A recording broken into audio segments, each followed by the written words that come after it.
Bueno, la verdad que el tema de la sanidad, y además se puso de manifiesto durante la campaña de las últimas elecciones municipales, es un problema endémico en Huelva, es un problema que lleva mucho tiempo sin solución y que al fin y al cabo la cuestión no es si la sanidad es pública, es privada, se concerta más o concerta menos, sino lo que importa es que sea eficaz, sea eficiente y proporcione al ciudadano los servicios, que es un derecho fundamental. Sobre esa cuestión ahondaremos. Lo importante no es ni cómo fuese vestida la princesa, si la princesa ha hecho la mili o no ha hecho la mili, o si los ministros estuvieron o no estuvieron presentes. Si entendemos que la monarquía es una institución anacrónica, más anacrónico es que en la Constitución se diga que el sucesor tiene que ser varón. Lo importante que yo destacaría de esto, independientemente de todo lo demás, es que se consagra la sucesión por parte de una princesa, que es una mujer.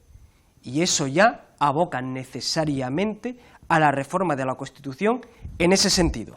Eso es lo importante de este evento. Por lo demás, es una cuestión de protocolo, es una cuestión de normalidad constitucional y no tiene mayor importancia que esa.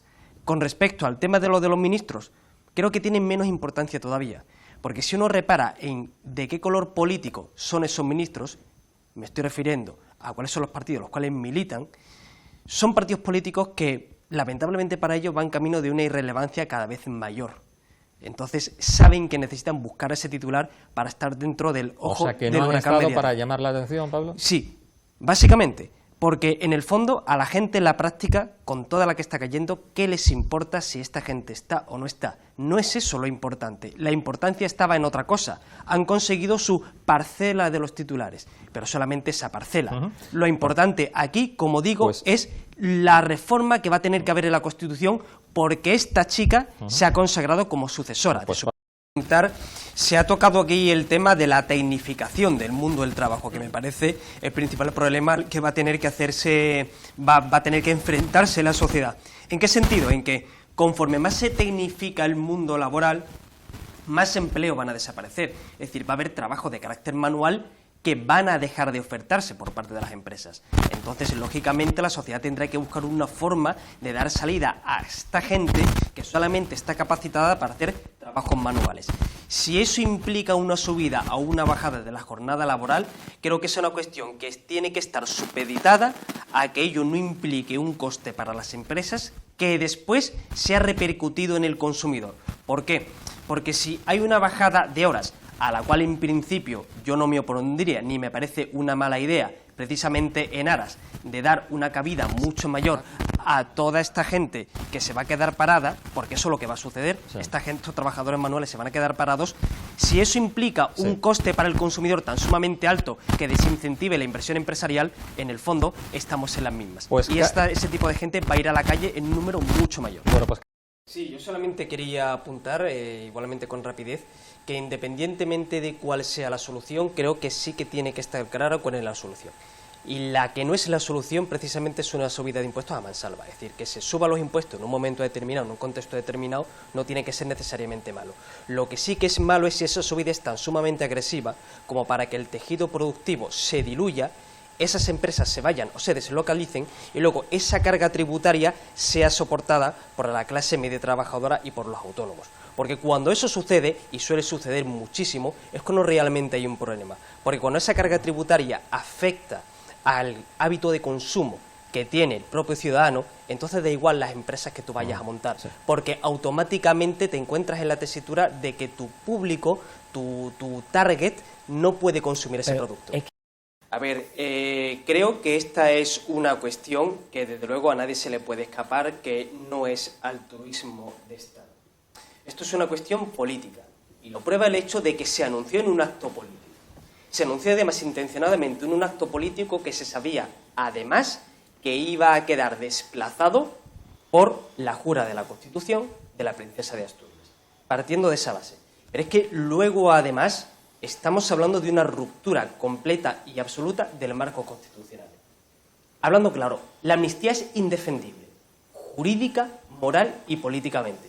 Cuestión diferente es que por 7 votos un líder esté dispuesto literalmente a bajarse los pantalones y a entregar, ya no la soberanía, sino entregar todo el juego de gobierno una vez se produzca la investidura.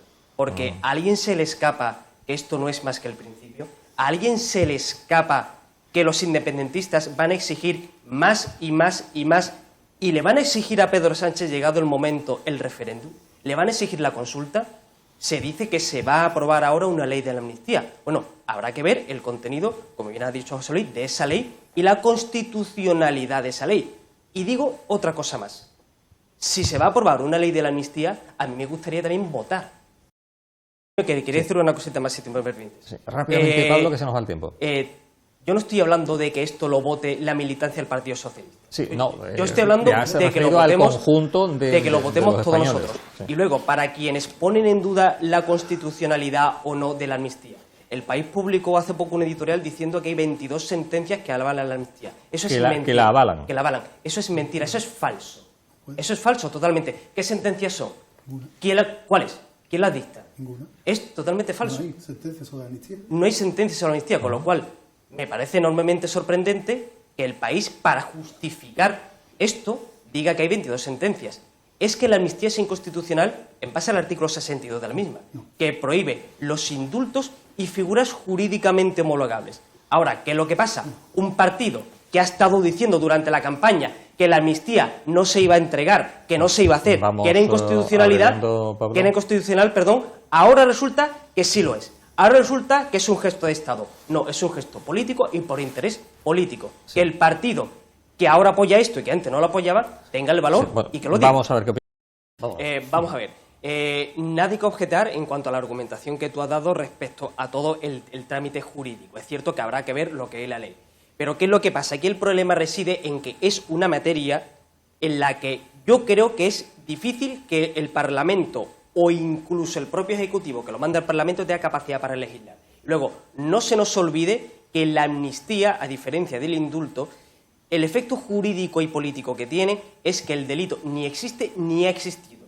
Con lo cual, se está dando a entender a la ciudadanía que la persecución por parte de los cuerpos y fuerzas de seguridad del Estado, la acción del Tribunal Supremo, la acción de la Audiencia Nacional y de todos los tribunales ha sido arbitraria.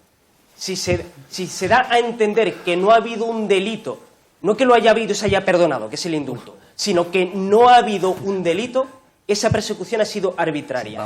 Y el efecto jurídico y político que eso va a tener para la población española pienso que va a ser devastador. Porque a partir de ese momento ninguna entidad política se le puede exigir al ciudadano que cumpla con la ley. Depende de la política a la que estés adscrito.